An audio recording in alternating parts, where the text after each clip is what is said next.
Amigas, amigos, ¿qué tal? ¿Cómo les va? Qué gusto saludarlos en este divague. Un divague que es muy esperado por ustedes y por nosotros, tanto por Marfetán como por quien habla, porque es alguien que para mí es un hermano de vida, ¿no? Hacía tiempo que no compartía un divague. Y él es tan comunicador, tantas cosas han pasado en nuestras vidas, que para nosotros es un placer hoy tenerlo a Antonio Echagüe, el doctor Juan Antonio Echagüe en el divague. ¿Cómo le va, doctor? ¿Qué tal? ¿Cómo le va? Además, ¿Cómo este hombre tiene un antes y un después que va a ser muy interesante de comentarlo. Sí, señor. Porque hay gente que cumple años dos veces. El día que cumple años y el día que no se murió. Es así. Así de cruda la realidad.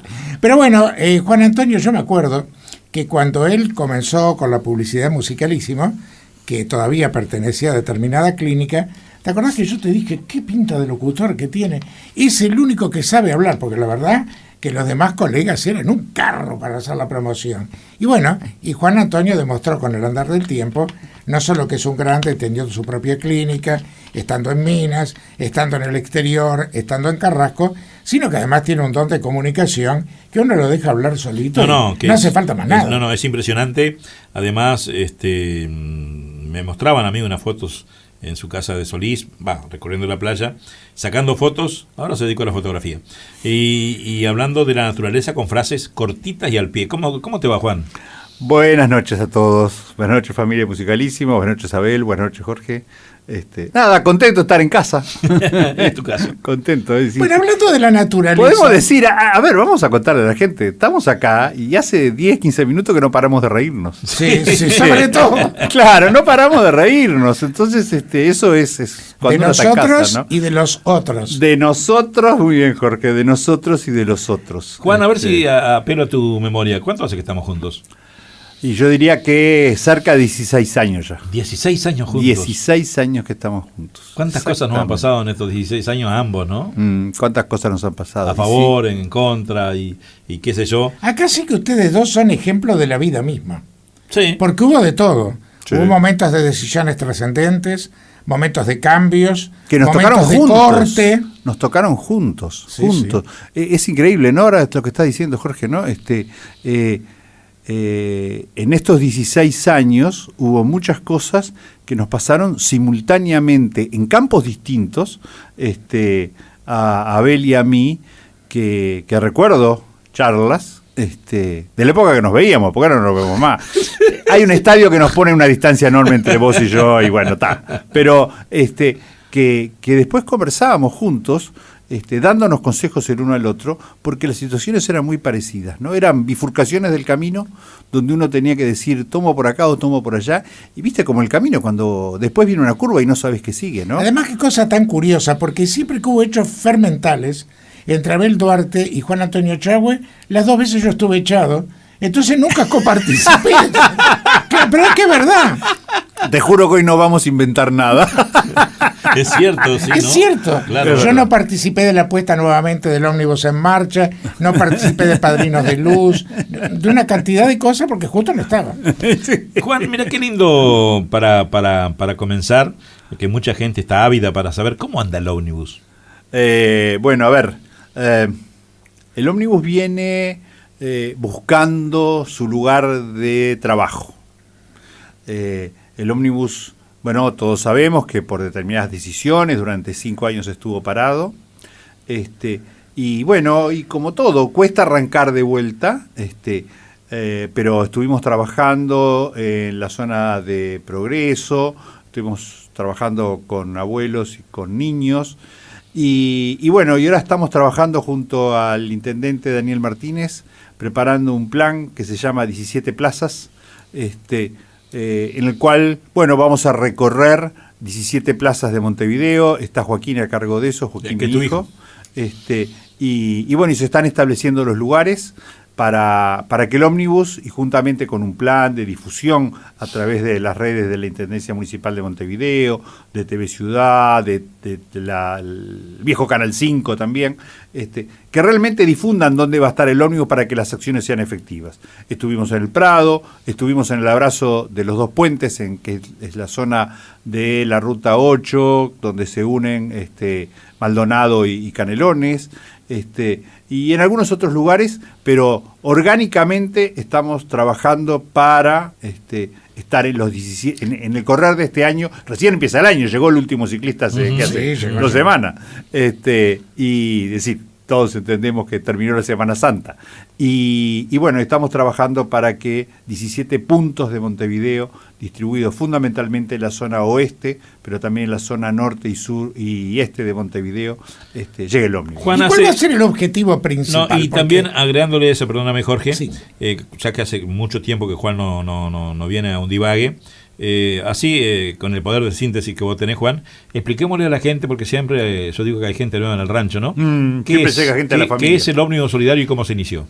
Bueno, el ómnibus solidario nació hace muchísimos años con Abel, donde Abel lo tenía, un ómnibus de Honda, donde lo tenía para hacer obras sociales, que en ese momento eran traer chicos del interior del país a conocer la ciudad de Montevideo, trasladar gente a los bailes en forma totalmente gratuita. Siempre Abel lo hizo así. Y en determinado momento también a Abel le vino un invierno y quedó el ómnibus parado. Podemos recordar inclusive los nombres de cada uno, pero no lo vamos a hacer. Y bueno, el ómnibus quedó parado.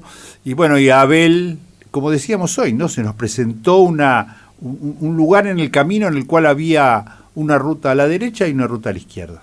Y después 2 curvas, no sabíamos cómo seguía la historia. Y tuvimos que decidir, tanto él por un lado como yo por el otro, qué hacíamos con nuestro futuro. Y Abel, en forma muy generosa, puso un ómnibus a disposición. ¿Qué pasaba en ese momento? Nosotros estábamos en el 2002.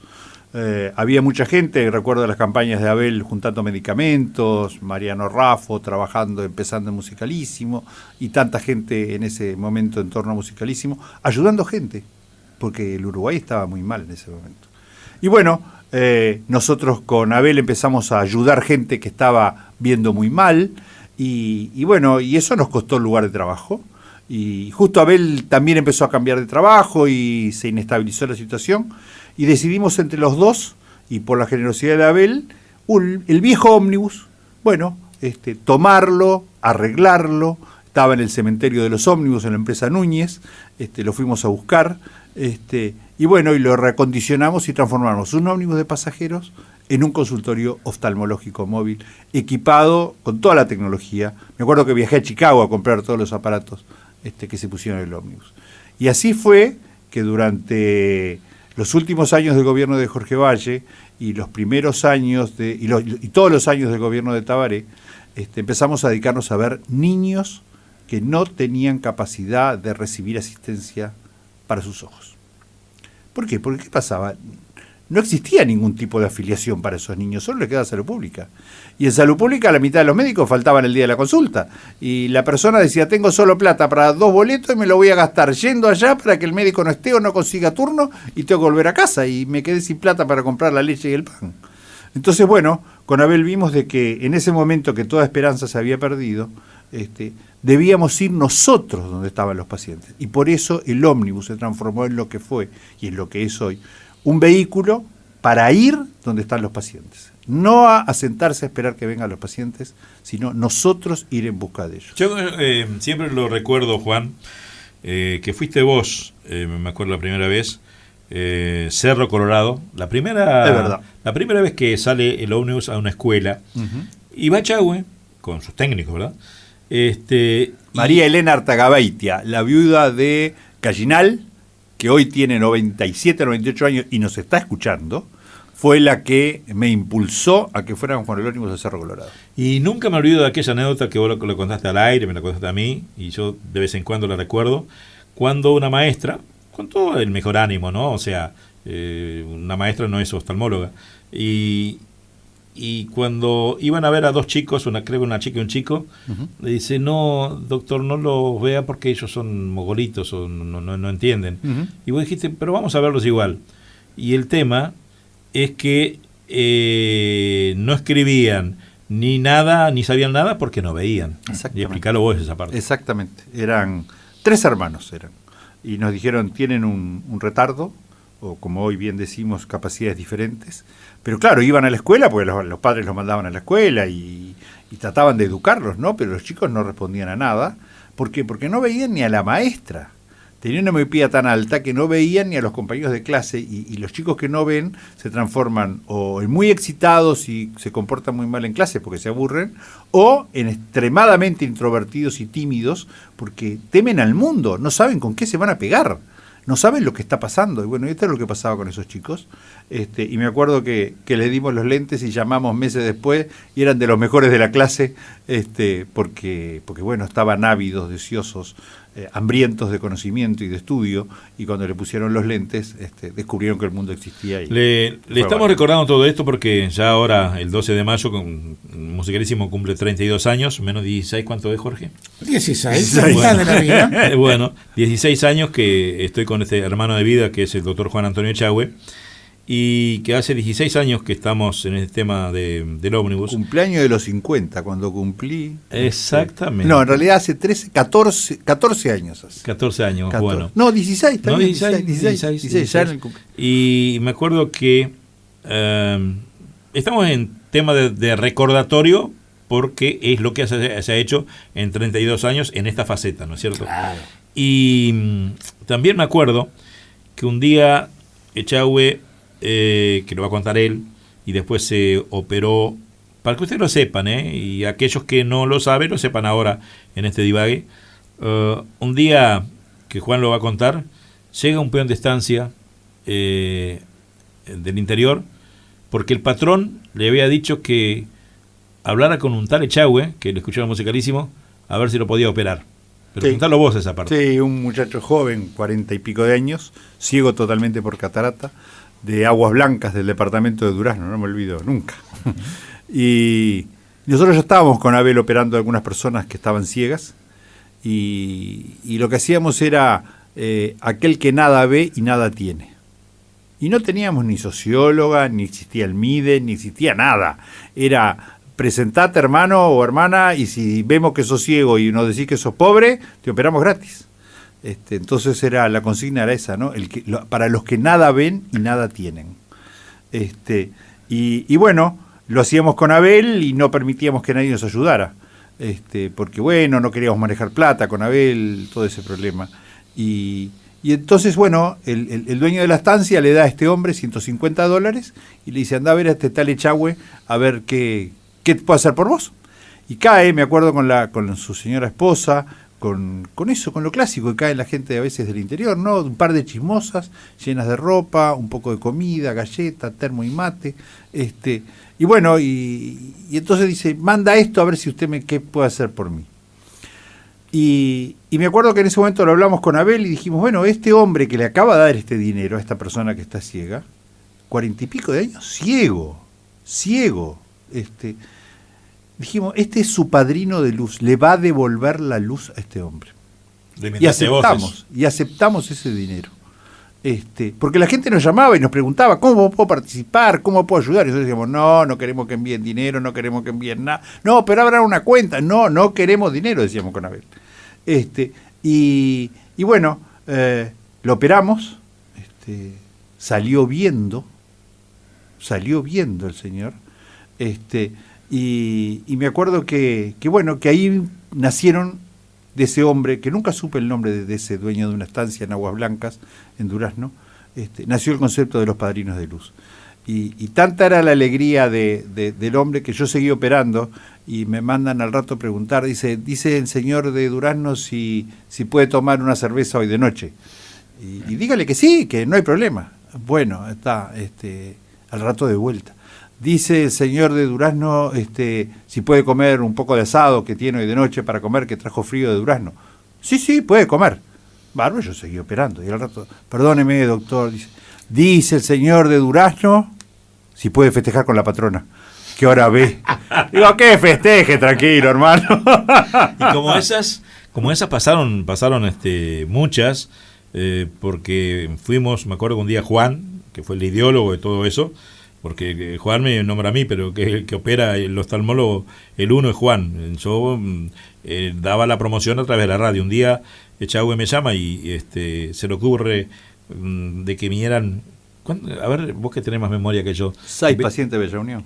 Sí, pero no sé, se operaron más ese día. Empezamos a las 9 de la mañana. El día que operamos 27 pacientes. 27. Aquella Navidad de Luz, ¿puede ser? Sí, claro, una Navidad de Luz que hicimos. Antes es de verdad, que llegaran Jorge. los cubanos. Siempre yo lo digo. A Juan no le gusta mucho, pero porque si no dice que es una promoción. No, antes de que el gobierno tuviera una buena intención de que los cubanos vinieran también a operar, pero fue mucho antes. Eso fue una iniciativa de Visión Echagüe con Musicalísimo.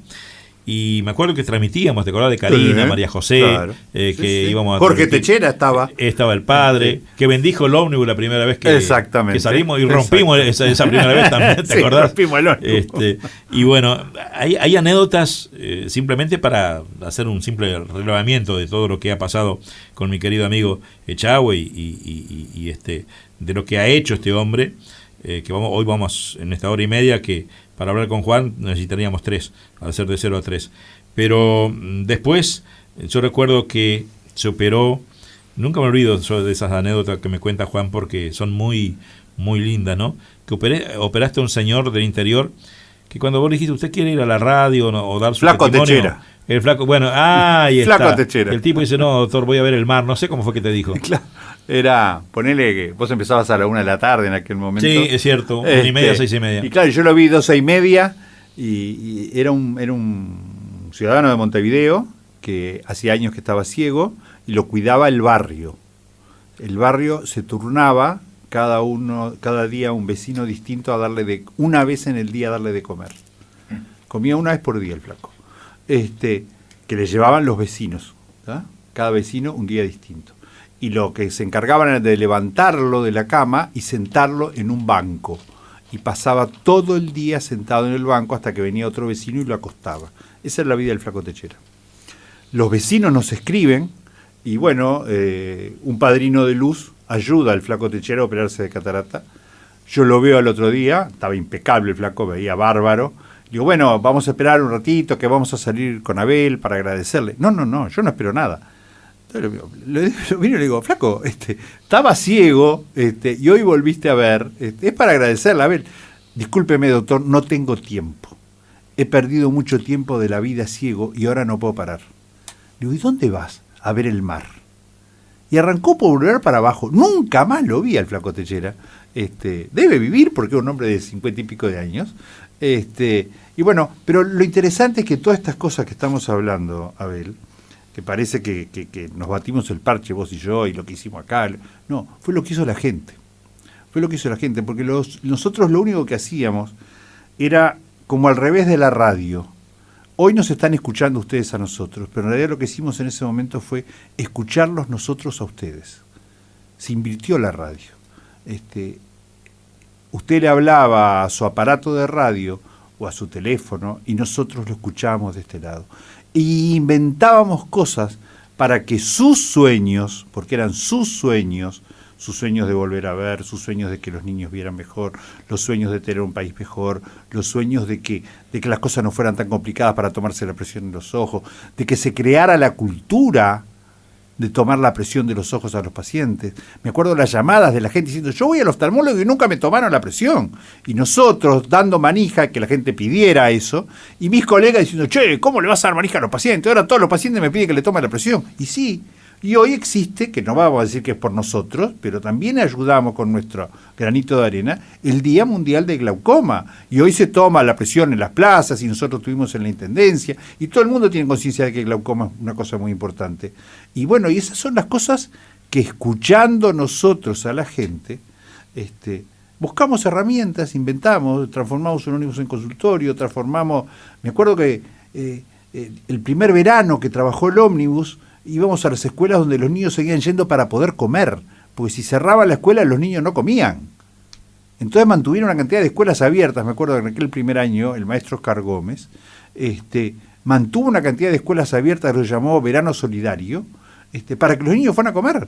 Y ahí hablamos con el maestro, un 20, no sé, 20 de diciembre, y el 6 de enero estábamos trabajando en las escuelas con el ómnibus y inventando cosas, inventando las cosas que nosotros oíamos que ustedes nos pedían. Qué lindo, ¿eh? Es espectacular. No, yo hoy te quería preguntar justamente en ese plan de 17 plazas que estás ideando junto al intendente de Montevideo, el amigo Daniel Martínez, ¿hacia dónde apuntaba? Porque están las dos áreas que fueron las que las últimas veces que el ómnibus salió estuvo controlando. Los chicos, que tanta importancia tiene para su futuro, pero también los grandes, que no solo corren el riesgo de quedar ciegos por una catarata, que eso es solucionable, sino por un glaucoma, que es definitivo. Exacto. Y bueno, a esos dos puntos que tú decís, Jorge, es que va a estar dedicada la acción del ómnibus en estos 17 puntos de Montevideo. Ahora, vamos a chequear a los niños para ver si tienen miopía, astigmatismo, hipermetropía, si tienen problemas de visión. Que, a ver, por supuesto que no vamos a solucionar los problemas de la educación con esto, que es un problema mucho más importante y grave. Pero sepamos que 1 de cada 5 niños en cualquier clase tiene que tener lentes. A ver, si tú no estás escuchando, señora o señorita maestra, pensá y fíjate si en tu clase 1 de cada 5 niños tiene lentes. Y si no es así, hay algo que no anda bien. Hay niños que en tu clase, señora, señorita maestra o maestro, no están viendo. No es una estadística que nosotros inventamos. Es el fruto de 25.000 niños que nosotros vimos con Musicalísimo. 25.000 niños. No es pavada ver 25.000 niños. ¿Tá? Pensemos que es toda la tribuna olímpica llena de niños. Todos esos niños que entran en la tribuna olímpica sentados, ¿tá? Aunque es un poco más, la tribuna olímpica son 30.000, todos esos niños fueron vistos por el ómnibus solidario. Y bueno, y hoy en día que el ómnibus no está yendo a las escuelas, por distintos motivos, pero va a ser las plazas y va a ser policlínicas de la Intendencia, pensemos por un momento si 1 de cada 5 niños de mi clase usa lentes. Y si no usa lentes, vamos a ponernos todos en campaña, porque ahora los chicos tienen FONASA, tienen su forma de ir a distintos lugares a asistirse. Bueno, mandemos los niños o consigamos un cartel, pueden escribir o llamar por teléfono a Visión Echagüe. Esto lo estoy inventando ahora, estoy metiendo un lío bárbaro, que se arregle la secretaria como pueda. Llamar a Visión Echagüe, que les vamos a mandar imprimir un cartel de visión y se los vamos a regalar a todas las escuelas que llamen, se lo vamos a regalar. 2-403-6567. ¿Tá? Y llama por teléfono y les mandamos un cartel de visión y tómenle la visión a los niños. ¿Tá? Y bueno, y entonces con eso vamos. Está bueno eso, y la pregunta apuntaba justamente a la cantidad de gente que el ómnibus lleva visto. ¿Qué pasa con el glaucoma? ¿Qué proporción hay en la gente que tú ves habitualmente que sufre esta patología? Dentro de un consultorio es aproximadamente el 10%. Que es bastante. 10%, que es mucho. 10%, pensemos que a los consultorios van gente mayores de 45, 50 años. Cuando empezamos a precisar lentes para ver de cerca. Exacto. Y ahí llega el 10%. En la población toda, contemplando menores de 40 y niños, es del 3%. Pero ¿cuál es el problema? Es la mitad de los diabéticos. Si diabéticos son entre el 8 y el 10. Bueno, 3 o un tercio de los diabéticos. El problema es que esta es una causa de ceguera irreversible. Bien lo decías tú, Jorge, recién. El que tiene glaucoma y no siente nada, y la única manera es tomarle la presión. Así que todo eso que dicen, ¿será que me arde el ojo porque tengo presión? ¿Será porque me duele el ojo que tengo presión? ¿Será que...? No, ninguna de esas causas genera presión. Ninguno de esos es síntoma de presión. La única manera de presión arterial. Claro, puede ser cualquier otra cosa. ¿Tá? Pero de presión ocular, la única forma de saberlo es a través de la toma de la presión ocular. Y eso va a ser un poquito a la gente cómo se genera la presión y por qué no tiene nada que ver la hipertensión ocular con la hipertensión arterial, que la gente las mezcla, que el ojo tiene su propia circulación, claro, sus propios canales. Claro, el ojo es un sistema cerrado, un globito. Imagínense ustedes un globito en su casa. Y bueno, y ese sistema tiene un sector que produce líquido y un sector por donde se va el líquido. del balance entre lo que se produce y lo que se va, se genera una presión estable de 16, 17, 15. Esa es la presión que hay que se genera entre la cantidad que entra y la cantidad que sale. En algunas personas se empiezan a tapar los canales por donde sale, y como es un globito cerrado, ¿qué pasa? Empieza a subir la presión. Y al igual que los seres humanos que no aguantan la presión de meterse profundamente en el mar, bueno, las células que están dentro del ojo, cuando empieza a subir la presión, se empiezan a morir. Y como son células que se encargan de ver, si se me mueren todas las células que usamos para ver, ¿qué nos pasa? Y quedamos ciegos. No sé. Y resulta que nos enteramos solamente al final. Y bueno, y no hay resurrección de células. Y para... ¿Tú notas que realmente se ha hecho carne los colegas? Porque yo me acuerdo cuando mamá mandaba a alguien al oftalmólogo, que en general, como tú lo decís, es para problemas de agudeza visual. Me acuerdo que siempre ponía dato clínico, ruego, agudeza visual, fondo de ojo, tensión ocular. Claro. Yo diría que sí, que se ha hecho carne en todos los oftalmólogos el tomar la presión ocular. Puede aparecer siempre alguien que dice, ay, yo fui y no me tomaron. Pero la cultura que se ha desarrollado en la gente hace que el paciente demande y le diga al médico, perdón, me tomó la presión, ¿y cuánto tengo de presión? Pero me tomó, no le tomé, ¿y por qué no me toma? Porque se ha hecho cultura en la gente. Sí, es importante la difusión, ¿no? Muy importante, muy importante. Para terminar con el tema del ómnibus, que tengo mil cosas para hablar contigo. ¿Cómo está el ómnibus en sí? Porque yo hace tiempo no lo veo. Recordemos que es un ómnibus, un GMC del año 1970. En el Prado, ¿no? Lo vimos la última vez, ¿no? En el Prado sí que nos estuvimos chequeando, estábamos bárbaros. Sí. Aparte está muy cómodo, está muy lindo por dentro, siempre con el mismo chofer, como se llama. Pablo. Pablito. Se nos jubiló Pablo. ¿Se jubiló Pablo? Se jubiló Pablo. Ah, la pucha. ¿Pero puede seguir manejando, sí? No. ¿Ah, no? Se nos jubiló de chofer, justamente. Ah, caramba. Pero él nos va a conseguir un chofer y un mecánico y nos va a dejar... No cualquiera maneja ese caballito. Claro, pero el abrazo muy grande a Pablo y el agradecimiento de miles de uruguayos que Pablo llevó el ómnibus hasta digamos... creo que del Río Negro para el sur recorrió todos los departamentos con el ómnibus solidario.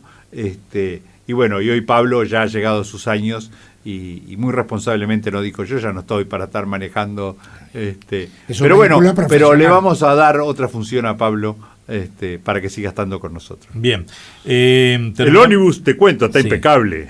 El ómnibus está impecable. Ese ruidito, ¿no? Sí, ese motor impresionante. Juan, ¿tú tenés una idea aproximada de cuándo se puede lanzar este plan de las 17 plazas y policlínicas? Creo que en un mes estamos en la calle. Ah, está bueno. En un mes estamos en la calle. Bien, y así lo estaremos promocionando. Juan, sabiendo la gente, pues promocionábamos que vos venías al Divague, hoy mismo, esto está siendo grabado, ¿no? Estamos en jueves, pero en la semana...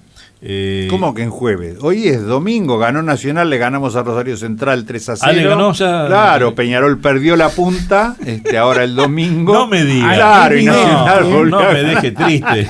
Se la haga la lengua volando. Se me escapó la pregunta que le iba a hacer a Juan.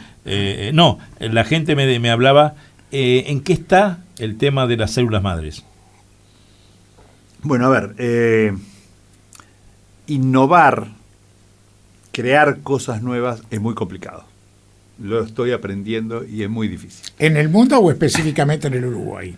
En el mundo y en el Uruguay, al igual que en el resto del mundo, y tal vez, y con muchas razones, ¿tá? A ver, hace pocos meses en Francia, y tú Jorge lo debes saber muy bien, un laboratorio haciendo experimentación con unos medicamentos que ya habían pasado todas las fases experimentales.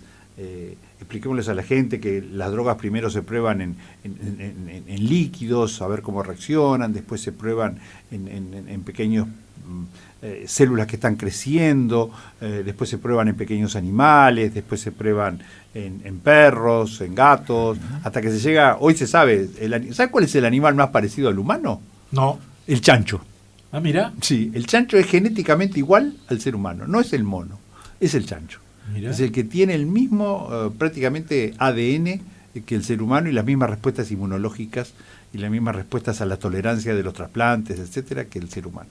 Y bueno, hace poco en Francia, probando un medicamento que ya había pasado todas esas fases de investigación y había llegado a la prueba en seres humanos, se le dio a un grupo de voluntarios y 5 de ellos murieron, ¿tá? Súbitamente.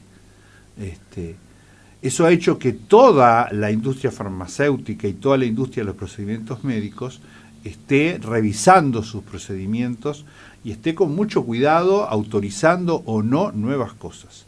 Es un tema de responsabilidad y bueno, y uno cuando tropieza, no tropezamos nosotros, pero cuando alguien tropieza, si ves las barbas de tu vecino arder, pon las tuyas en remojo. Entonces, bueno, estamos trabajando con el Ministerio de Salud Pública, con mucho criterio, ni rápido ni despacio, con criterio, de primero lograr la autorización de la planta física, porque tiene que ser una planta física que demuestre la esterilidad que nosotros creemos haber construido, pero tiene que estar demostrada. Después que los procedimientos médicos para obtener las células madres sean los procedimientos médicos adecuados, cosa que también estamos trabajando. Y bueno, y venimos avanzando lenta, pero en forma segura, porque no queremos ningún accidente en Uruguay, lenta y en forma segura en el tema de células madres. O sea que fundamentalmente es un tema de lentitud responsable, digamos. Exactamente. ¿Y qué son, para la gente que es nueva, Jorge, Juan, y no saben, qué son las células madres? ¿Para qué sirven? Bueno, a ver, en nuestro cuerpo existe un sistema de reparación permanente. Nosotros desde que nacemos nos estamos gastando. Todo el tiempo nos gastamos. De movernos se gastan las articulaciones, de comer se gasta nuestro tubo digestivo, todo el tiempo nos gastamos. ¿Tá? Pero cuando nos cortamos con un cuchillo, nos lastimamos, nos raspamos, bueno, quien nos repara es nuestro sistema de células madre. Antes decíamos que eran los glóbulos blancos, los glóbulos estos, y no sabíamos muy bien, pero nosotros metíamos esa historia, ¿no? De que hacíamos la cicatrización por las plaquetas. La fibrina. Etcétera. La fibrina. Pero realmente quienes se prenden y disparan y lo reconstruyen son las células madre. ¿Qué hizo nuestro fabricante? Las distribuyó por todo el cuerpo. ¿Y qué tenemos por todo el cuerpo? Y tenemos grasa.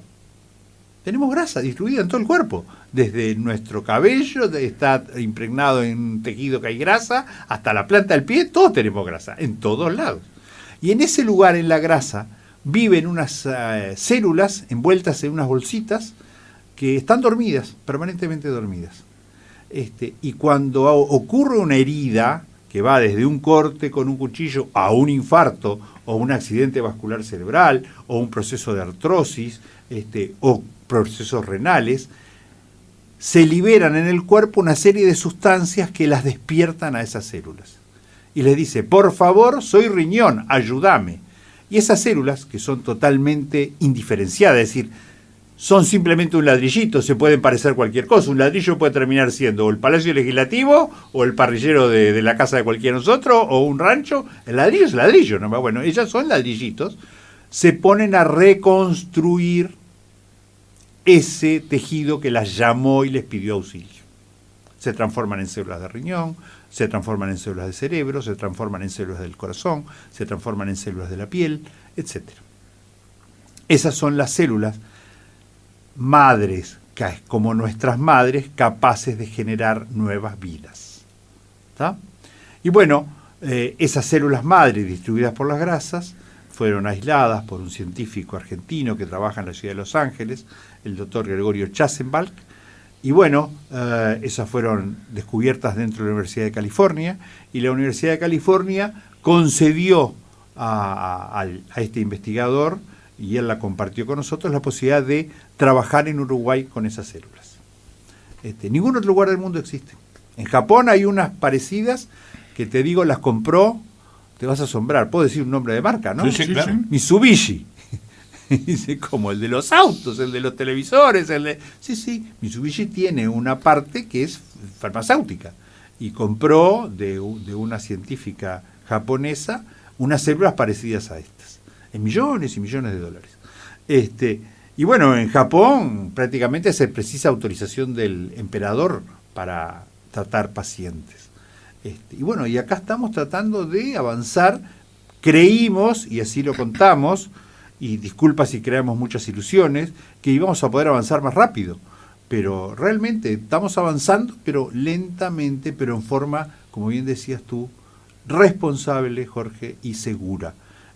No queremos, y del principio elegimos, no queremos vender espejitos, no estamos prometiendo nada, y bueno, y queremos ver si el Uruguay se va a transformar en eso que aspiramos, que es un centro de investigación de cómo funcionan estas células en distintas enfermedades. Señores, son las 2 de la mañana, 5 minutos. Estamos en CX12 Radio Oriental de Montevideo, Uruguay, al mundo a través de www.oriental770.com en Musicalísimo, divagando hoy con el doctor Juan Antonio Echagüe. Juan, ya nos queda solamente una hora, es impresionante, pero vos fuiste un tipo siempre muy sano, te cuidaste mucho, no tomas alcohol, yo estuve en tu cumpleaños, que festejaste los 60, que fue una fiesta de rompe y raja para, no sé, 700, 800 personas, había grupos, había absolutamente de todo, vos estabas bárbaro, pero un día te sentiste mal, ¿y qué pasó? Bueno, el 26 de junio, viernes del año pasado, estaba volviendo de la clínica para casa. Me acuerdo que había un choque en el Obelisco, y empecé a tener un aumento de la frecuencia de los latidos del corazón. Se llama una taquicardia. Y con mucha inquietud, me empecé a sentir como muy inquieto por la taquicardia. Y bueno, recuerdo que prácticamente hasta me quería bajar del auto, no sabía qué me pasaba, porque estaba así como loco. Y bueno, me costó bastante avanzar, pero yo vivo 1,5 cuadras de ahí, llegué a casa, hacía mucho frío, y me metí en la cama. Me quedé quieto en la cama, y pocas veces, cuando mi hijo está jugando al PlayStation, sale del PlayStation para venir a saludarme. Pero esa vez, bueno, alguien hizo que bajara, y me mira y dice, ¿qué te pasa, papá? Está con cara rara. No, le digo, el corazón me anda rápido, no sé qué me pasa, no siento nada más. Y bueno, ¿Emilio? Y me dice, te voy a llamar al SEM. Digo, no, estás loco, ya se me va a pasar. Me tapé con unas frazadas, tenía un poco de frío, pero no tenía ningún otro síntoma. Lo único que sentía era el corazón rápido. Y como a los 5 o 10 minutos, le digo, llama al SEM porque no se me pasa.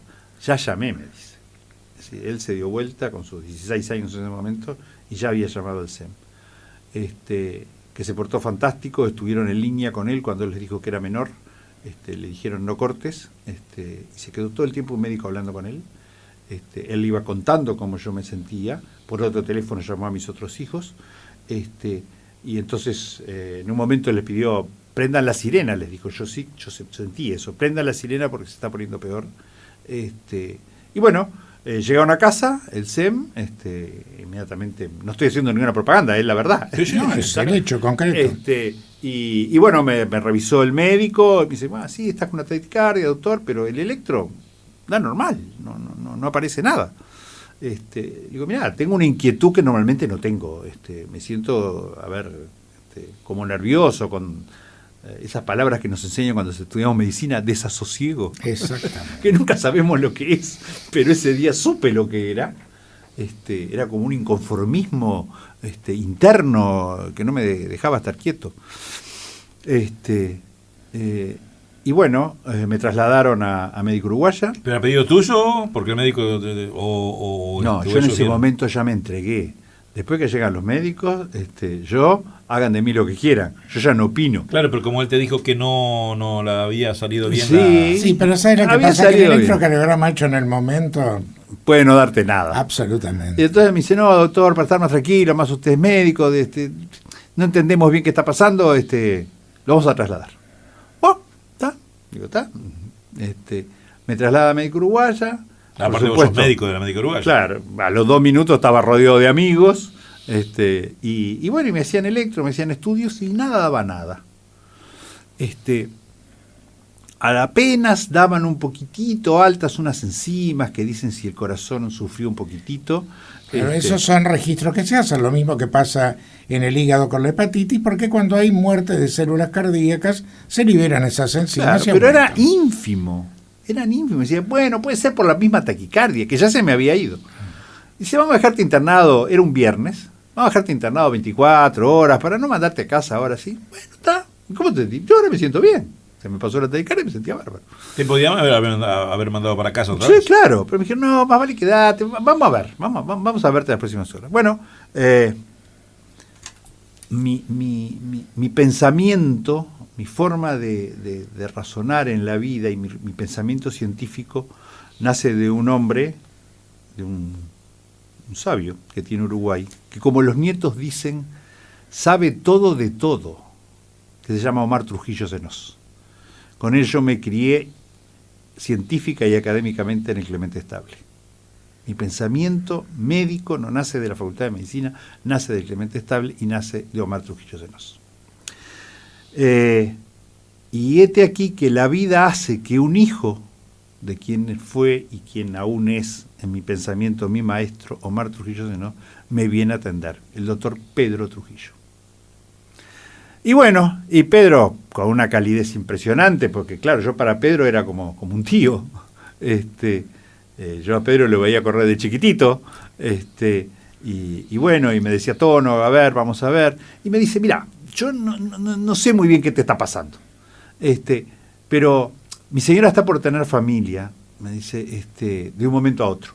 Si el domingo de mañana no tienes familia, vengo y te hago un cateterismo, así te vas el domingo a mediodía tranquilo, y si tengo que ponerte un stent, te pongo el stent, y no tenés nada, te vas, ya está. Bárbaro. Ahí me quedé. El cardiólogo. Sí, cardiólogo especializado en hacer angiografías coronarias. Ahí me quedé tan tranquilo que me quedé caminando, iba por un lado, para otro, no sentía nada, estaba perfecto, todos los estudios eran normales. Y bueno, y cuando me hace el estudio el domingo de mañana, me dice, me dice, mirá la pantalla. Entonces me doy vuelta así, ya me había metido un catéter, estaba dentro de mi corazón y de mi coronaria. Mirá, ¿ves ahí? Ahí está tapado, ahí también. Digo, ¿cómo? Dice, sí, de las 3 coronarias tenés 2 tapadas, totalmente tapadas. Una vez, mirá, estoy tratando de entrar y tiene un taponcito de calcio, que está cerrada. Te queda una sola que te está irrigando todo el corazón. Digo, ¿y qué toca hacer? Dice, te tenés que operar. ¿Cuándo? Ya. ¿Dónde? Acá.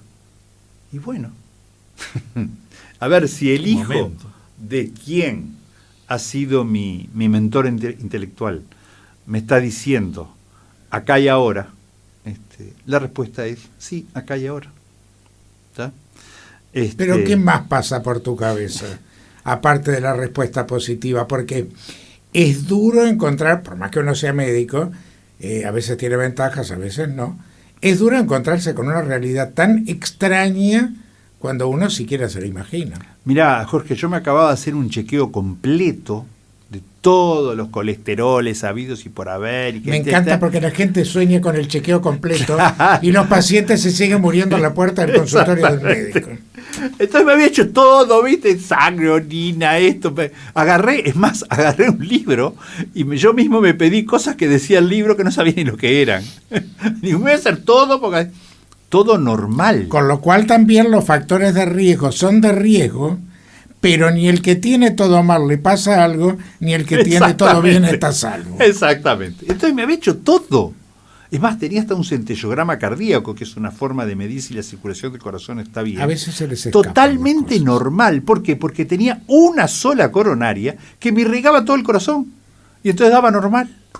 Y entonces, bueno, ¿y sabes qué? En ese momento lo único que pensé, en ese primer momento pensé, y bueno, hay que hacerlo y ya está. ¿Está? Hay que hacerlo y ya está.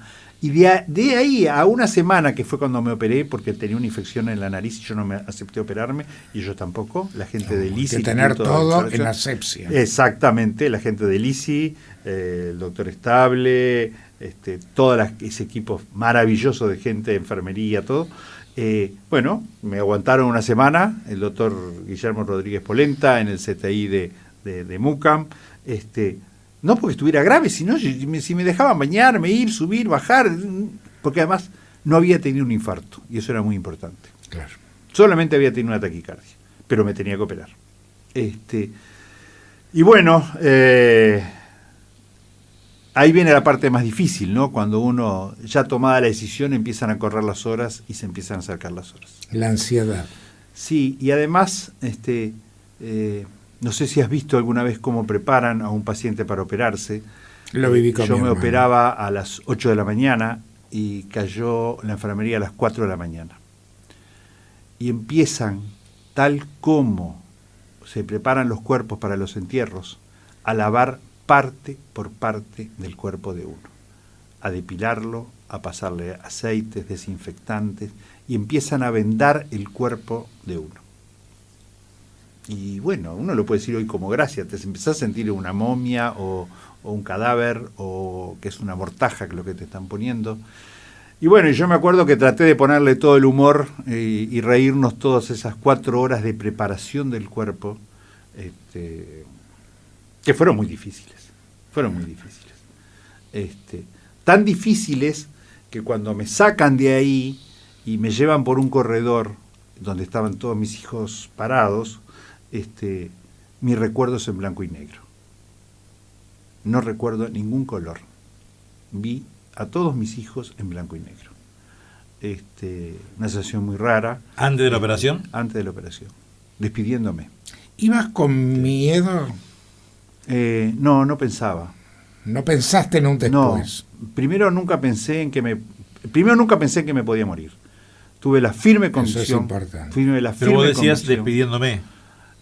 Sí, porque ellos estaban y me saludaban, claro. Y me decían, fuerza papá, te va a ir bien, y digamos, estaban saludándome. Tal vez me despedía también, ¿no? Creo que es muy, muy atinado lo que decís, Abel, tal vez despidiéndome, pero me despedía en blanco y negro, y mi recuerdo es ver a todos mis hijos frente a un ventanal en blanco y negro. Y no me habían dado ninguna droga. Y ya no recuerdo más nada, ni cuando entro al blog en el cual no me habían dado ninguna droga. ¿Tá? Y ya de ahí se borra todo mi pensamiento. Hay un elemento de negación que existe. Sin duda.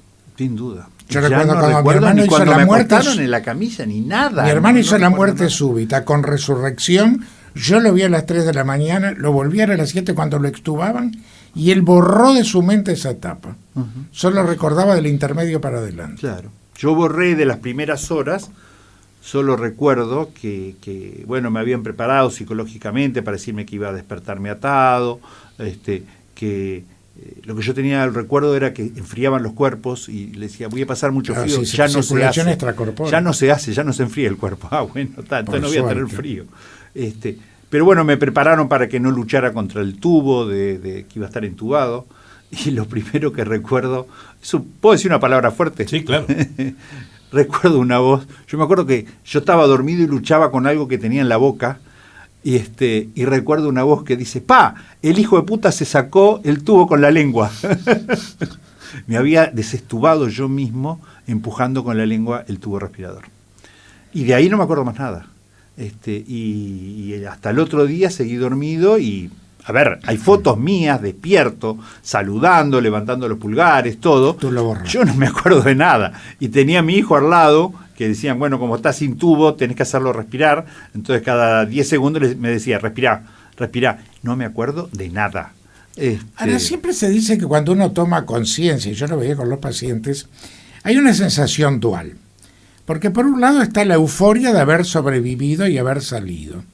Pero por otro lado uno empieza a verse la cicatriz, que tiene que tener cuidado para levantarse, los ejercicios respiratorios, se siente como que ha avejentado 30 años en un día, y eso muchas veces deprime. ¿Cómo se dio ese juego? La primera, nunca pensé en mi muerte. Nunca pensé que me iba a morir. Y cuando me despierto en el CTI, que fueron las horas más difíciles, uh-huh, porque uno no sabe qué es real, qué es falso, si lo que está viendo, yo tuve la sensación de que estaba en un escenario de teatro, veía las luces, las cortinas, es más, hasta he querido ir a sacar una foto porque yo la escena la vi, y existe además, pero yo lo vivía como un teatro. Me veía acostado en una cama de mármol, todos sabemos para qué se usa el mármol. Recuerdo que pensaba que tenía alguien al lado, acostado al lado mío, al cual yo no quería mirar. Y yo sabía que esos pensamientos no eran reales, no estaban unidos a la realidad. Y yo me tenía que agarrar de la realidad. ¿Y de qué realidad me agarraba? Todo eso que Jorge cuenta, de toda esa inmovilidad que tiene el cuerpo, me agarraba de la realidad de que todas mis sábanas estaban entreveradas y yo no me podía desenredar del lío que tenía de sábanas, que se ve que había armado un relajo bárbaro, y decía, bueno, lo real son las sábanas, lo real son las sábanas. Todo lo demás es alucinación, pensamiento, yo qué sé, vaya a saber con qué droga estoy, fantasía, pero buscaba agarrarme del mundo real. Y un señor, que es el suegro de Joaquín, me había enseñado horas antes para prepararme, me enseñó a que cuando uno tiene un dolor, uno no puede evitar tener el dolor. Lo que sí puede evitarse es que el dolor lo absorba a uno. Aunque parece medio raro, ¿no? Me dice, no, si a mí me duele, me duele. Claro, pues si uno pone la mente en el dolor, queda absorbido, queda atrapado en el dolor. Entonces él me enseñó una técnica por la cual yo debía elegir un lugar al cual irme, que fuera de placer. De forma que el dolor fuera solo localizado a esa parte del cuerpo, pero que no colonizara mi mente. Y se lo recomiendo a toda persona que tiene dolor y sufrimiento, porque es la única, o por lo menos fue mi manera de sobrellevar el dolor. Entonces, en esos días previos que fui trabajando eso con el señor Grieser, descubrí que había un lugar al cual me gustaba irme, que eran las Rocas de Solís, donde yo tenía el recuerdo de mi padre, de mi madre y de mis hermanos bañándonos en una piscinita que se formaba en las rocas, que para nosotros era súper profunda y que hoy si voy el agua no me llega a las rodillas, pero flotábamos ahí y hasta llegué a recordar el traje de baño de mi hermano Carlos, con unos colores celestes y sus patas flacas y mis patas flacas, los dos flotando ahí. Y entonces cuando venía el dolor, yo empezaba en mi mente a caminar por la arena, subía al muelle de Solís, al muelle de pescadores, quienes conocen Solís saben de lo que estoy hablando, y me iba a la piscina y me dejaba flotar entre las olas. Y eso calmaba el dolor.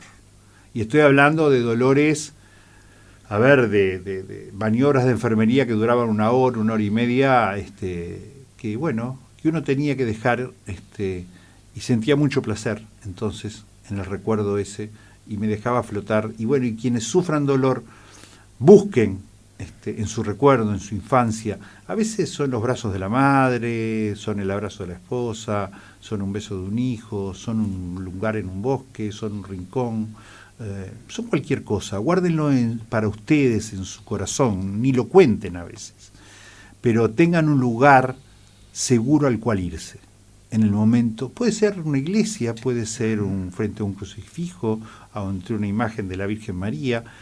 Busquen el lugar que a ustedes les dé placer y tengan la convicción que si se concentran en ese lugar, se produce en el cerebro una descarga de una sustancia que se llaman endorfinas, y que es parecida a la morfina, y Jorge sabe muy bien de lo que estoy hablando. Tiene que ver con nuestro placer de la sexualidad, tiene que ver con nuestro placer de ver ganar Nacional, tiene que ver del placer de la sonrisa de ver a los amigos, tiene que ver con el placer y la alegría. Y esos pensamientos que la gente llama pensamientos positivos, en realidad lo que hacen es segregar esa sustancia, endorfina, y entonces el dolor se localiza al lugar que duele, pero no coloniza el cerebro. Esto que dice Juan Antonio es tan importante que hace de que el dolor sea el peor síntoma que tiene que afrontar el médico, porque está lo que se llama el valor afectivo del dolor. Exacto. Entonces yo puedo tener un callo infectado en la planta del pie, y si estoy paseando por los Campos Elíseos de París, lo voy a contar como una anécdota el día que vuelva. Es verdad. Si tengo que ir 10 cuadras caminando a trabajar en la fábrica, voy a pedir un médico certificador. Es verdad. Es el mismo callo, la misma infección, el mismo dolor, pero una cosa da placer y la otra da tristeza. Yo recuerdo que al otro día hablé con Joaquín, porque yo, por supuesto, me había enterado y no podía decir absolutamente nada porque son temas personales y entonces, y más de una enfermedad, y dices, estamos reuniendo todos los hermanos porque los médicos nos dijeron que papá se puede ir y estamos viendo a ver qué es lo que vamos a hacer. O sea que el médico le dijo a tus hijos que la cosa no era changa. Es que, bueno, a ver, otra cosa que me pasó, no supe nada del mundo exterior, no supe absolutamente nada. Mis hijos me blindaron, pues claro, yo les decía a ellos, toda nuestra energía concentrados en que yo salga bien. Yo tengo que salir bien de esto. Entonces todos nos tenemos que concentrar en esto, en el pensamiento de que vamos a salir bien. Entonces, tanto me concentré en que debía salir bien, que no pensé en el mundo exterior. Yo en realidad un día vienen mis hijos y dicen, no papá, porque estamos a veces 6, 8 horas. ¿Y dónde están 6, 8 horas? Y acá en la sala de espera, fuera del CTI, esperando. Nunca había pensado que había gente sentada, pese a que yo conozco el CTI, Jorge, vos sabés muy bien. Cierto. Y ves la sala de espera, como la gente acampa. Y cuando estaba adentro no pensé en eso. Solamente pensaba en una cosa, que yo lo dije acá al aire, apenas la primera vez que me comuniqué contigo. Que fue, yo tenía un problema en el corazón. Después voy a contar qué problema era además.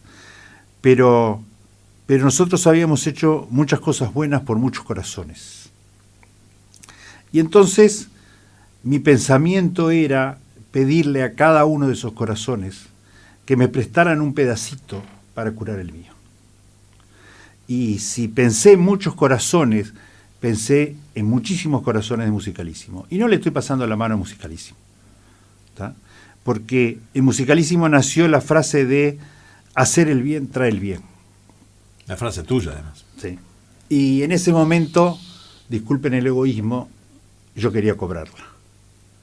Yo quería cobrarla. Si yo había hecho el bien, quería que a mí me volviera en bien.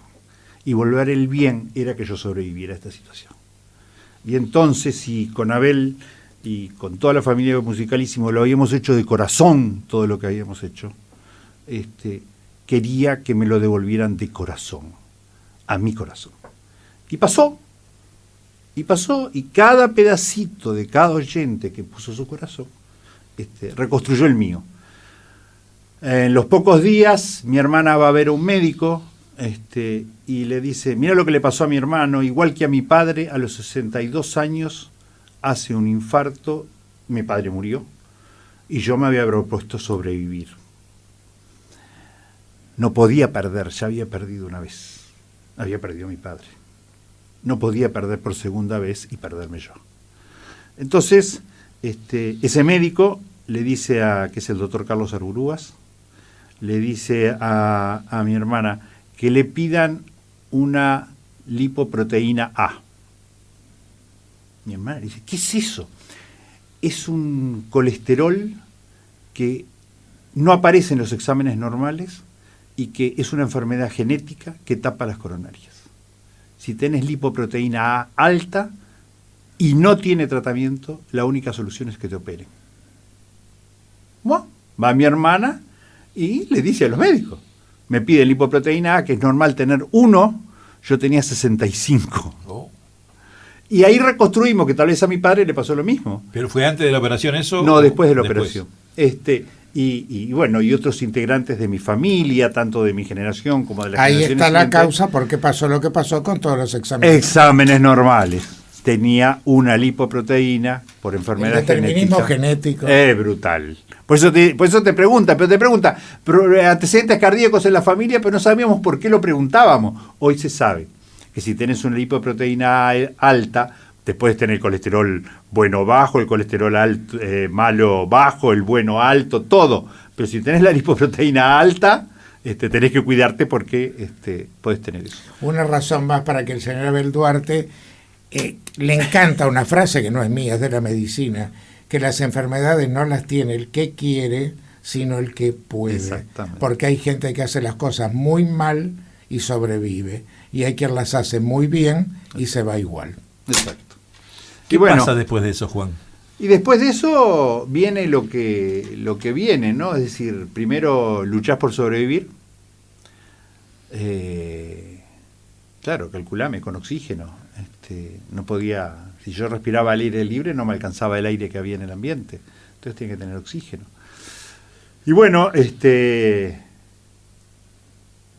tratado con un cariño y con un afecto y con un humor excelente, y no les paso la mano, ustedes me conocen, por el personal del Instituto de Cirugía Cardíaca Infantil de la Médica Uruguaya, el ICI de la Médica Uruguaya, los enfermeros de la Médica Uruguaya, los médicos, porque claro, los médicos tratan al médico, y bueno, y claro que me trataban con cariño, pero la enfermería, el cariño, la fisioterapeuta, la psiquiatra, el cariño que me pusieron, por supuesto, mis cirujanos, Rafael, el doctor Estable, el cariño, Pedro Trujillo, todo el cariño que me pusieron es enorme.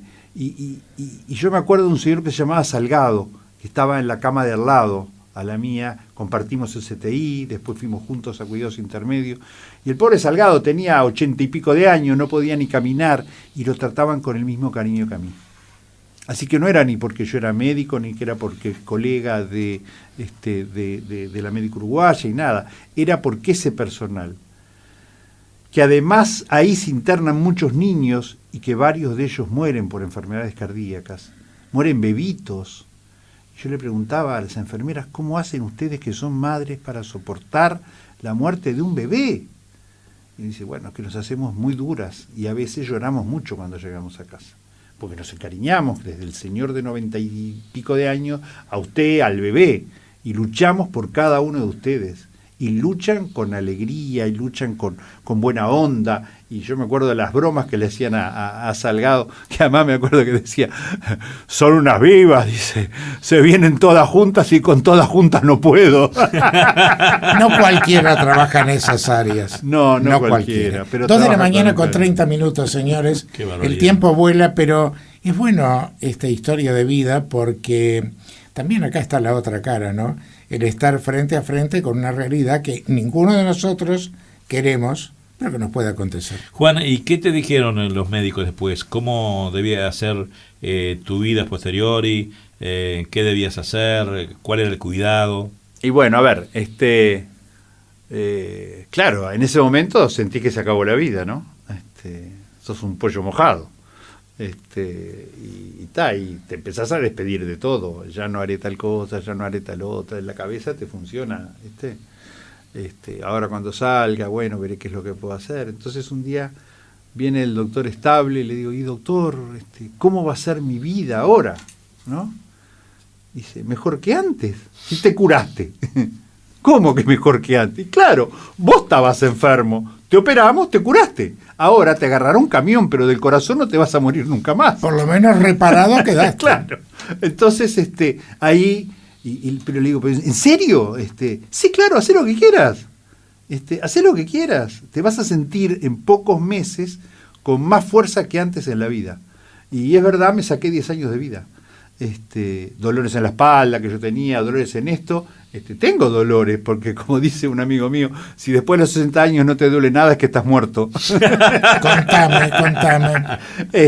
Pero me siento con una vitalidad y una energía que ya no tenía. Y es verdad lo que ellos me dijeron, estás curado. Para eso nosotros operamos gente para curarla. Vienen enfermos, los operamos y salen sanos. Y así me siento yo, y me siento sano, y me siento fuerte, y me siento vital, y ando en bicicleta, y camino kilómetros por día, y cosas que antes no podía. Y bueno, y me siento muy bien. Ahora, ¿en qué cambió tu vida, Juan, internamente? Porque ahora yo no hablo contigo, pero sí hablo con gente, más que nada tus hijos y demás, que te vas para Solís y sales a recorrer la playa y a sacar fotos y demás. ¿En qué cambió la vida después de la operación? ¿Qué de repente, y vos que la tenés clara, tenés mucha calle, has recorrido mucho el mundo por tu profesión y muchas veces has ido también a descansar, ¿qué ha cambiado? Bueno, lo primero que pasás es por una gran tristeza. Yo les decía a mis médicos, no sé si existe el alma pero si existe queda al lado donde ustedes me estuvieron toqueteando, porque me hicieron pelota el alma. La cirugía cardíaca es de las, y Jorge, tal vez tú podés corroborarlo además, es la única cirugía cardíaca que causa, aparte del parto y el puerperio, un cuadro de depresión brutal en los pacientes. Por eso te decía, primero puede estar la euforia del sobrevivir, del estoy bien, pero el postoperatorio horas te caes es en un pozo. terrorífico porque te caen tantas fichas juntas y te haces tantas preguntas de futuro. Sí. Aparte, no cualquiera, esto lo digo con respeto, pero no es lo mismo un oficinista que está 6 horas sentadito y después mire la televisión en la casa, que una persona como tú, como él o como yo, que estamos acostumbrados al andar del día entero. Exacto. Hoy acá, mañana allá, pasado más allá. Esa ficha es te terrible. Caes en un pozo terrible. Yo hablaba por teléfono empecé a hablar con algunas personas y me ponía a llorar por teléfono. Me ponía a llorar, no podía, o hablaba con mis hijos y me ponía a llorar. Y bueno, y me trasladaron, salí del CTI, salí de cuidados intermedios, me trasladaron a una sala que queda muy alto en Médico Uruguaya, y yo miraba Avenida Italia, la cantidad de autos que circulaban, y voy a confesar algo que es muy, puede ser hasta catalogado de miserable lo que voy a decir, y me daba mucha bronca toda la gente sana. Lo confieso, me daban bronca la gente sana. Decía, ¿por qué todos esos se están yendo para su casa y yo estoy acá encerrado? ¿Cuántas veces uno se pregunta por qué a mí? Y te da mucha bronca. Me dice, pero de repente ese pesa el doble de lo que peso yo, fuma 4 cajas de cigarro, sale de noche de joda, no sé, y ese se va en el auto para la casa y yo estoy acá encerrado. Y pasás por esa bronca. ¿Cuántos días estuviste internado en total?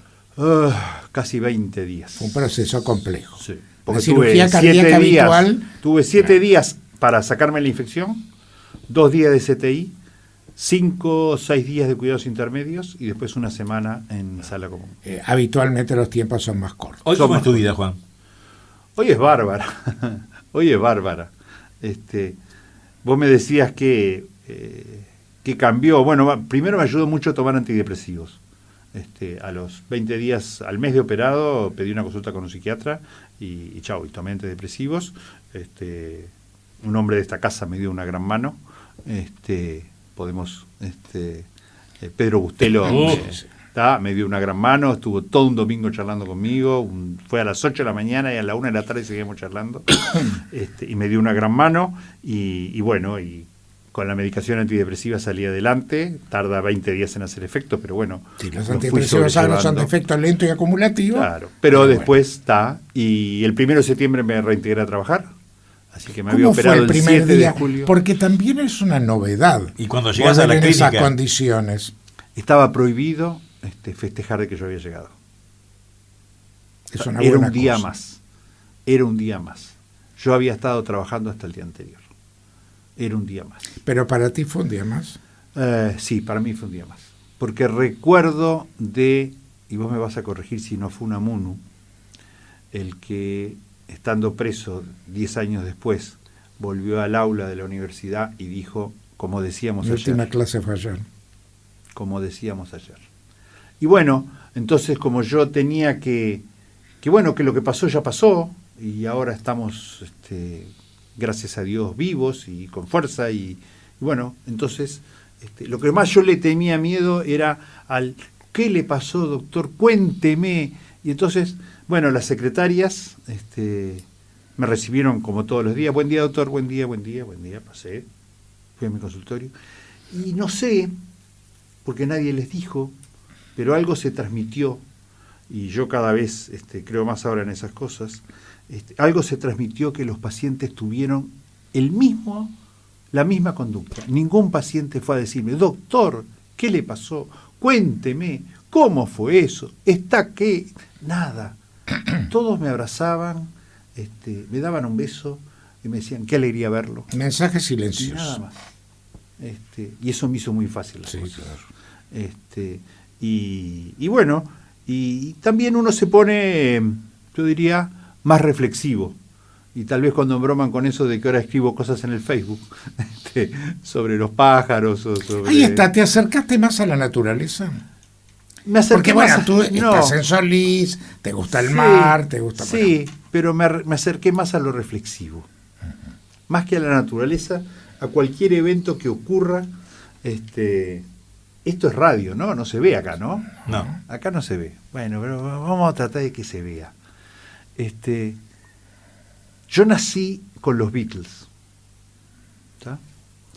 Y cuando yo estaba en sexto de escuela y primer liceo y estaban de moda los Beatles, yo tenía rulos y los Beatles tenían pelo lacio. Y fue terrible para mí tener mi preadolescencia con rulitos y los Beatles tenían pelo lacio. Y yo envidiaba a todos mis compañeros que tenían pelo lacio. Durante años luché con mis rulos y me rapé, pasé años rapado, Abel me conoció, toda mi vida me pasaba cepillo 3, cepillo 4 y más cuando me iba de verano me dejaba casi la calva al aire. Y entre las cosas que cambiaron es que acepté que tengo rulos y ahora uso rulos. Y los tenés, sí, sí. Y no se ve en la radio, pero tengo mi cabeza llena de rulos. Sí, sí, sí. Porque son mis rulos naturales. Y entonces dejé de luchar contra cosas. Y simplemente acepto que las cosas como son. Tal vez te diste cuenta de qué es lo verdadero. Creo que sí, Jorge. Es muy, muy oportuno eso. Muy oportuno. Y me di cuenta que uno tiene, una capacidad de sentir más allá de lo que cree. Y que lo único que hay que hacer es liberar el pensamiento y permitirle sentir. Liberar el pensamiento. Pero a veces hay que pasar por circunstancias así. Sí, hay que pasarlas. Pero liberar el pensamiento y dejarse sentir. Eso, si vos me decís de las cosas que agradezco haber sobrevivido, y eso que yo a los 40 aprendí un poema, y tal vez Abel lo recuerde o no, que era Si volviera a vivir, que dicen que es de Borges, pero en realidad dicen que es una mujer que era amiga de Borges. Está medio ahora en discusión de quién fue. Pero decía que si volviera a vivir me mojaría más con la lluvia, me preocuparía menos de pavadas, caminaría descalzo, no me preocuparía tanto de si la corbata está bien puesta. Comería más helados. Comería más helados, haría más el amor, etcétera, ¿no? Y entonces, bueno, yo en eso, cuando a mí me tocó cambiar la vida a los 50 años, porque me echaron de un lugar de trabajo y quedamos sin nada, y me tocó cambiar la vida y me tocó dejar de ser un chico bien de Positos para pasar a meterme en el oeste de Montevideo y aprender, como hoy está aprendiendo Emma, mi hija, de que existe el cerro y que existe gente con dignidad y que a veces tienen pobreza, pero son ricos en dignidad. Y bueno, y que aprendí que bueno, como hicimos con Abel, que a veces nos decían, no es gente como uno. ¿Te acordás, Abel? Uh-huh. Y nosotros aprendimos que la gente es como uno. La gente es como uno. O no que, importa. o que desconfiaba. Yo nunca me voy a olvidar de aquello que un portero te dijo. Sí, los vengo vigilando. Los vengo vigilando. ¿Y por qué no vigilaba? Pero contalo vos esa anécdota porque es linda. Dice, doctor, ¿sabe por qué estoy acá? Dice, pues yo soy portero en un edificio. Ah, bueno, mucho gusto. Dice, y yo creo desde hace muchos años que yo a ustedes dos los vengo vigilando. Y yo digo, ¿a quiénes dos? A Abel y a usted. ¿Y por qué nos vigila? Porque para mí acá hay joda. ¿Cómo que hay joda? Claro, no pueden hacer todas esas obras de bien que ustedes hacen. Acá hay joda. Y yo los vengo vigilando. Y no puedo descubrir la joda. Me parece que son de verdad, sí. Tal vez acontecimientos como estos lo que hacen es apagarte esas lucecitas de colores y hacerte ver la vida como es, ¿no? Exacto. Y sobre todo, hacerte despertar la piel. Porque a veces pasan muchas cosas en el entorno de uno que uno, vestido, no las siente. Y que uno cuando está desnudo en un CTI le queda a flor la piel y empieza a sentir cada cosa. Y yo lo que he tratado es de rescatar de ese CTI, de esa escena de teatro, de la muerte que estaba a mi lado, de mi féretro. He tratado de rescatar de todo eso y no olvido nada de lo que deliré de alguna manera. No deliré, es la muerte que estaba al lado mío. ¿Tá? Y me veía si me llevaba o no me llevaba. Era así. Eso era mi pensamiento. Yo estaba conversando con la muerte a ver si nos íbamos o no nos íbamos. ¿Está? Y de eso me quedó lo que me rescató de esa sensación de que la muerte tenía una discusión conmigo si nos íbamos o no nos íbamos, era la sensación de las sábanas en la piel. Ahora se me está ocurriendo eso, ¿no? Porque lo que yo les acabo de contar, lo que me traía a la realidad era el entrevero de sábanas que tenía. Y tal vez de ese entrevero de sábanas es que aprendí a tener más sensibilidad en la piel. Aviso a los navegantes, a veces duele más. A veces duele más. A veces es más fácil pasar de largo y que las cosas no duelan. Quedarse a sentir da mucha satisfacción, pero también las cosas duelen más. Pero son la vida, no tengamos miedo a disfrutarlas y el que el riesgo sea el dolor. No tengamos miedo, porque tanto del dolor como del disfrutarlas en la piel, ahí nace, me parece, la razón de la vida. ¿Cómo fue tu primer operación después de haber salvado tu vida, los médicos y vos luchándola, tu operación a un paciente? Como operábamos ayer. Una más. Una más. Una más y tan difícil como todas. Pero, ¿sabés que ahora estoy haciendo una lista? El 40% de los pacientes que yo opero tienen un solo ojo. Porque el médico me dijo, cuídese del estrés. Digo, y doctor, vos cuando operás un corazón y el corazón para y lo estás operando, ¿cómo te cuidás del estrés vos? Dice, no, a mí me lleva el estrés. Y bueno, a mí también me lleva el estrés. Pero es la carrera que elegimos. Y entonces empecé, porque yo tenía la idea de que yo operaba a muchos pacientes que estaban jugando su última carta conmigo, que venían a confiar en o veo o quedo ciego. Que no es poca cosa. Que no es poca cosa. Vengo a jugarme, eso es lo que yo les digo, la última carta. Bueno, en este momento que lo estamos estadificando, el 40% de los pacientes que yo opero tienen un solo ojo y es su última chance. Y entonces lo que aprendí es a sentirlos más afectivamente, a ponerle más frialdad para tomar las decisiones, pero a disfrutar enormemente más lo que hago y abrazar a los pacientes cuando ganamos, cuando obtenemos el triunfo. Un chico Aldo, que capaz te vio ayer, o vos lo viste, si capaz lo recordás, de La Paloma, me llamó esta semana, y a él ya en Rocha los oftalmólogos le dijeron que estaba liquidado el asunto, está ciego. Pero él quería una segunda chance, digo, venite a ver a Juan, y me llamo, ¿con quién hablo? Habla con Laura. Juan tiene mucha secretaria, pero Laura es una de las que hace más años que está contigo. 25. Desde la otra clínica viene. Sí. Digo, habla con Laura, que ella te va, digo, vas a perder de tu vida 2 horas porque te van a hacer un chequeo y después lo va a ver Juan y te va a ver a vos y ahí te va a decir, mire hermano, usted lo puedo operar o esto si se puede, listo. Se puede y si no. No sé si vino. Estuve con él. ¿Estuviste con él? Estuve con él. Y él te va a decir la plena verdad, y ahí sí, ya no andes con más nadie. Él te va a decir, vas a ver de futuro, ¿tenés posibilidades o no tenés chance? Porque vos fuiste así, siempre así. Sí. Decías a la gente, usted, es más, yo te mandé a una chica que es la hija de un señor que trabaja en un estacionamiento, 18 años, sí. Hace unos 4 meses más o menos, sí. Que también la daban descartada por todos lados. Y vos le dijiste, en 4 años te opero, vas a seguir viviendo. La gurisa está feliz y contenta en la facultad. Claro. Y la habían desahuciado. Sí, recuerdo de quién estás hablando. No voy a entrar en detalles, pero recuerdo. Y bueno, pero lo que pasa es que estoy seguro que Jorge, y porque Jorge ha sido así también toda la vida, una vez, quien nos llevó a Cerro Colorado, María Elena Artagabeitia, madrina de todos nosotros en los emprendimientos del ómnibus, madrina muy querida, a los 90 años se puso a estudiar otra cosa más, se puso a estudiar filosofía. A los 90 años, filosofía.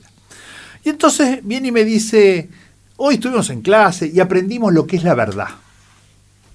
¿No? Yo todavía estaba en la otra clínica.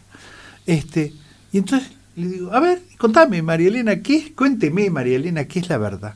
Dice, bueno, empezaron a explicar que la verdad es la revelación, la verdad es lo que elabora la mente, la verdad. Y después que estuvimos un rato discutiendo qué era la verdad, el profesor nos dijo, la verdad, ¿saben lo que es? Es lo que es. La verdad es lo que es. No hay más vuelta. Y yo lo aprendí para mi práctica en la medicina. Y yo siempre le digo a mis pacientes, yo le voy a decir la verdad. Sea buena, mala, le guste, no le guste. A veces me acusan de bruto. ¿Cómo le va a decir así? Y es que no hay otra cosa. La verdad es la verdad. No hay formas de endulzarlas o darlas vueltas. Yo creo que el engaño a nivel médico es un delito. Estoy totalmente de acuerdo contigo. Es delincuencia profesional. Estoy totalmente de acuerdo. Porque tenemos derecho a saber de nuestra vida sea lo que sea.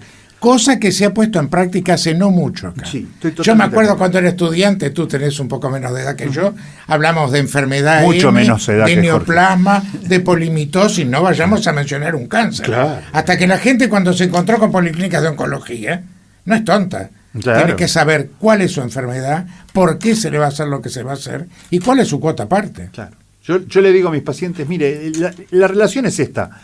Usted es el propietario, yo soy un simple administrador. Y yo como administrador lo que debo es informarles, se rompió la canilla, hay que limpiar los tanques, hay que arreglar el ascensor, tal cosa, falta una limpiadora. El que decide es usted. Y por eso, mira, ¿sabes qué es lo último que estamos haciendo, de las nuevas cosas que estamos haciendo en la clínica? En la clínica estamos haciendo 2 cosas de transparencia, aunque la palabra hoy suene tan manida, bueno, no importa.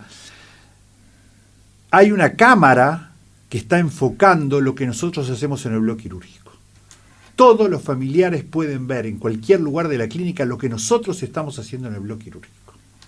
Ese mito dice, en broma, joden, hacen chiste, miran a los pacientes. No, allá los pacientes ven lo que nosotros estamos haciendo. ¿Tá? Es un tema de tranquilidad. Mira, ahí entró mi madre, mirá, ahí está el doctor, y ahí están haciendo tal cosa. Eso es un tema muy importante de transparencia para nosotros. Y el segundo tema de transparencia es que todos los exámenes que nosotros hacemos, los hacemos e inmediatamente se le manda por correo electrónico al paciente. Y si es un menor, a los familiares. Porque el derecho a la información médica es un derecho de la salud de quien la tiene para que tome su decisión. ¿Tá? Y entonces, bueno, en esos 2 elementos de transparencia, que como nos decía, tuvo un consultor extranjero hace poco en la clínica asesorando, ¿no? Dice, doctor, qué confianza que se tienen. Digo, ¿por qué tenemos confianza? Mostrar lo que pasa en el blog, y si pasa algo malo, va a ser la verdad y la gente lo va a ver. Y va a ver que no hubo maldad. Fue un accidente. Por suerte no ha ocurrido, ni nunca va a ocurrir ninguno. ¿Y cómo le va a mandar los estudios? Y si otro médico opina otra cosa, ¿y qué opine? Esa es mi opinión, eso es lo que yo veo. Y ser sincero con la gente, ¿no? 2 de la mañana con 51 minutos. Bien. Le toca a usted. Sí, las 3 preguntas clásicas, que algún día la respondió Juan, pero ha pasado mucho tiempo y han pasado experiencias diferentes. Y ha pasado ciertas experiencias que capaz hoy, esta pregunta que le hacemos a todos los invitados, Juan responde en alguna forma diferente a lo que pensaba antes. ¿Sos católico, Juan? No es una pregunta que me importe contestarme, me importa sentirla. En algunas oportunidades, soy por supuesto bautizado, hice primera comunión, tuve una educación católica, y cada vez que me siento en comunicación por algunas circunstancias, he comulgado. Por ejemplo, con mi hija Emma, hemos comulgado juntos en distintas iglesias, en momentos difíciles de la vida, pero que nos sentíamos agarraditos de la mano, hemos comulgado juntos. Y no me siento hipócrita al comulgar, me siento que estoy recibiendo a Dios y que estoy en contacto con Dios. Ahí está, o sea, ¿crees en Dios y le pediste a Dios en esos momentos difíciles? No, le pedí a los corazones que había ayudado. ¿Pero pensaste en Dios en algún momento? No, pensé en la gente, en el ser humano, en que... A ver, es muy egoísta lo que voy a decir, pero que era injusto morirme, después de haber tratado, con seguridad lleno de errores, tratado de haber hecho mucho bien. La segunda es, ¿qué hay después? Que ojalá que Juan no se fue y que no se vaya por muchos años. Pero algún día va a ser. ¿Qué hay después de que físicamente te vayas del mundo? Sí, para vos. Si vuelvo te cuento. No tengo ni idea. ¿No lo has pensado nunca? No. ¿Un cielo? No me preocupa. ¿No te preocupa? No, porque ¿sabes qué, Abel? Una de las cosas que, no voy a decir que me dio la cirugía esta ni nada, pero me dio un enorme contacto con lo real, sobre lo que puedo actuar. Y lo demás, que sea lo que Dios quiera. Claro, porque ahí también tenemos que si esos médicos brillantes que te operaron del corazón no hubieran encontrado esa heredidad, eso que No, los que me encontraron, esos son otros. Los médicos que me operaron... eso fue aparte de... Los médicos que me operaron, y yo he tratado de saber muy poco de qué es lo que pasó. Pasaron muchas cosas complicadas. Y son unos genios. El doctor Estable, el doctor Rafael y Domingo Bianchi, que me hizo la anestesia. Y hubo 16 personas. Duró 9 horas la operación. Y yo no sé ni lo que pasó, ni quiero que me cuenten. Ni sé lo que pasó tampoco con mi familia afuera. Sé que mis hijos sufrieron muchísimo. Sí, yo te lo digo. Pero tampoco no quiero profundizar en eso, ya pasó. Ahora tenemos la vida por delante. Está el futuro. ¿No? Está el futuro. Y todo eso pasó y ya terminó. Y bueno, y ahora hay que seguir adelante. Hoy lunes a las 4... Si existe algo bueno después de la muerte, lo vamos a recibir. Hoy lunes a las 4:30 tenemos, se ha ido tan rápido este divague, quedaron tantas cosas en el camino, tenemos una conversación con el cura, que está el padre Fabián Rovere. ¿Qué le preguntarías al cura o a la Iglesia Católica? ¿Qué le preguntaría al cura y a la Iglesia Católica? O a la Iglesia Católica. Primero, tenemos un Papa maravilloso, ¿no? En Francisco tenemos un hombre de una sensibilidad. Siempre nos decían que el Papa era la encarnación de Dios, de alguna manera, ¿no? Que era la palabra divina. Yo le preguntaría al cura o a la Iglesia si no creen que un poco este Papa es la encarnación del hombre al frente de la Iglesia. Y que este Papa en realidad es el hombre y no es Dios. Él no reivindica nunca su palabra como divina, él reivindica su palabra como de hombre. Y le preguntaría a él qué piensa sobre eso, porque a mí me parece que yo nací con Juan 23, así que ya llevo varios papas, pero creo que este es un papa que decían, repito, siempre nos decían, es la voz de Dios cuando habla el papa, esta es la voz del hombre. Bien, ya estamos en el final, Jorge. Nos queda una última pregunta, que es un match entre nosotros. A ver qué dice Juan. A ver qué dice Juan sobre esto, ya que le tocó vivir esta situación. Te aclaro que la discrepancia no es por el tema en sí, sino porque los dos lo definimos de manera distinta. Ajá, a ver. Pero a ver ¿existe el destino para ti? ¿O no? ¿O no? ¡Fa!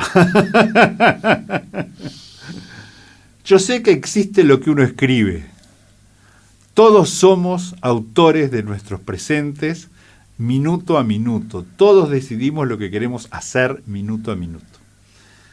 Ahora, ¿quién está del otro lado de la página? Nunca sabemos. Y bueno, yo no sé si el destino era que yo me muriera o que yo siguiera. Pero hoy no sé si existe el destino. Hoy yo sí sé que existen millones de corazones que si se juntan logran cosas maravillosas. Y yo les debo la vida. Seguramente primera y única vez que comentes esto, ¿no? Porque estamos entre familia y tantos años de amistad con Musicalísimo, Guillermo Echagüe y Musicalísimo, porque es muy difícil contarlo en una radio que lo escucha mucha gente, que va por internet, que sale al mundo, que la gente que hoy ya los pacientes me decían que diga Abel a qué hora lo va a repetir, porque yo quiero escucharlo y a la 1:30 voy a estar dormido, así que por favor que Abel ya anuncie cuándo se repite. Sí, se va a repetir y está aparte estamos buscando a la señora Cruciani, que fue madrina de Luz. No sabés la cantidad de pacientes, Abel, de estos días que me han hablado de los padrinos de Luz. Creo que tenemos que hacer algo. Aparte estamos buscando una solución para los divagues, por lo menos, seguramente después de junio, van a empezar a las 0 y no a la 1:30. La señora Cruciani me pidió, por favor, que anuncie ya a qué hora va a estar Porque yo lo quiero mucho, pero yo no me voy a despertar. Porque el clamor de la gente hay que escucharlo. Ah, claro, por y este supuesto. fue toda Eso la vida es la del voz de horario- la gente. Este fue toda la vida del horario tradicional, pero hay que escucharlo. Hay que escucharlo, entonces no es lo mismo escuchar el divague después de hora 25 a las 12 de la noche hasta la 1:30 que de 1:30 a 3. Ojo, le viene muy bien a la gente que trabaja, médicos, policías, enfermeras, bueno, en fin, los taxistas. Claro, pero en el medio incluso Eh, tenemos la selección musical que a mucha gente le puede interesar. Y a, gente y a no. otra gente Esa no. es la realidad. Juan, gracias por contarnos todo lo que te pasó. A nadie le había contado todo esto. Lo sé. A nadie. Vos Lo sabés. sé. Y le contaste a la gente, a los que están escuchando. Tenía una deuda. Esos pedacitos de debo. corazón. Esos pedacitos de corazón. Y acá estoy pagando mi deuda. Y la voy a seguir pagando porque vamos a seguir haciendo muchas cosas. Te estoy anunciando, tenemos que hacer algo. ¿Vos cumpliste ahora, Juan? Yo cumplo en 62. octubre 63. Ahora 63. tengo 62 años. Un pibe todo. Pensar qué rápido que pasa la vida, Juan, porque me parece que fuera ayer que estaba en tu cumpleaños número 60, y en serio te digo, que fuimos con Que yo no Lorena. estaba en Montevideo. No, vos no estabas. No. Gustavo Islas, la señora. El Pechuga. El Pechuga. Estaban todos los Abrazo a toda la familia. y que fue una fiesta realmente magnífica y ya pasaron 3 años. Cómo la vida se va de rápido, ¿no? Pero también se va despacio. Si te tomás el tiempo de degustarla, se va despacio. Yo no estoy en la idea esa de que, viste que la gente dice, ay, cuanto más años tengo, más rápido se va la vida, que este año se va tan rápido, ya estamos en marzo, en abril. No, pará, calma. Si le tomaste el sabor a cada día, va todo tan despacio. Además, para terminar físicamente, estás espléndido. No sé si hay una dieta, o si podés comer hoy, por ejemplo, o mañana viernes, o el fin de semana, te podés dar un gusto de allá en Solís, en tu parrillero, hacerte un buen asado, unos chorizos, o no. Yo estoy en deuda con toda la gente, y estoy en deuda con mis hijos, estoy en deuda con la gente que me quiere, estoy en deuda con mis amigos, y yo, para pagar esa deuda, tengo que vivir muchos años. Y entonces, para vivir muchos años, yo debo cuidarme, ¿tá? Porque debo respetar a los que me ayudaron. Yo no puedo rifar lo que me dieron. Y entonces, no tengo ningún problema, no existen más aleros en mi casa, yo como mucha verdura, camino, y hago una vida totalmente normal, pero no hago pavadas, por supuesto nunca más fumé, yo fumaba 3 cigarrillos por día, fumaba yo, 3.